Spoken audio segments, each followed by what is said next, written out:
Hi guys, for today's video, nandito ako ngayon sa Tubigon Port at tatawid tayo ng Roro from Bohol to Cebu City. At sa mga nagtatanong kung saan ka bibili ng ticket, ipagtanong nyo na lang doon sa palengke kung saan ang bilihan ng ticket. Bago ka makapasok sa loob ng terminal ay babayad ka ng 20 pesos na terminal fee. At yan guys, napakaganda ng terminal nila at sulit na sulit ang binayad natin. Bago kong makalimutan, sa Fastcat nga pala ako nakabili ng ticket. At 1:30 ang schedule ng alis ng barko natin. At syempre, palaging ganito, maghihintay tayo ng boarding time.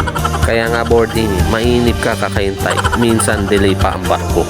At yan guys, nag-announce na pwede na sumakay ng barko at papunta na tayo. Amazing!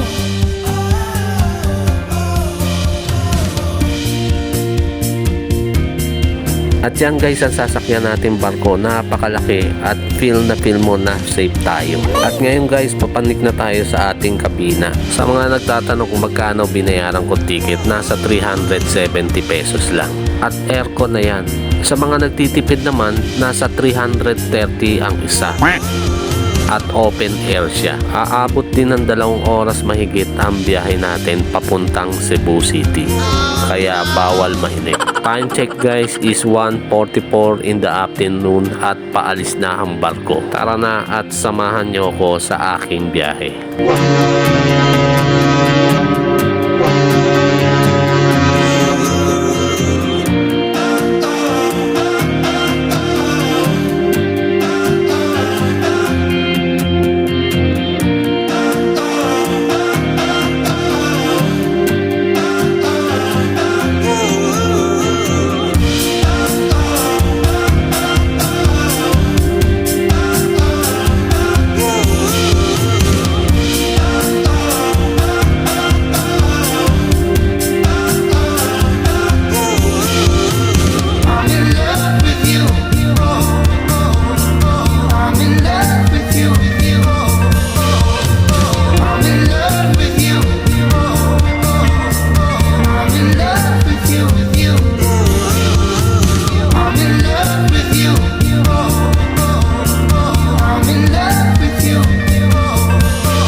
At yan guys, nandito na tayo sa Cebu City at pababa na tayo ng barko.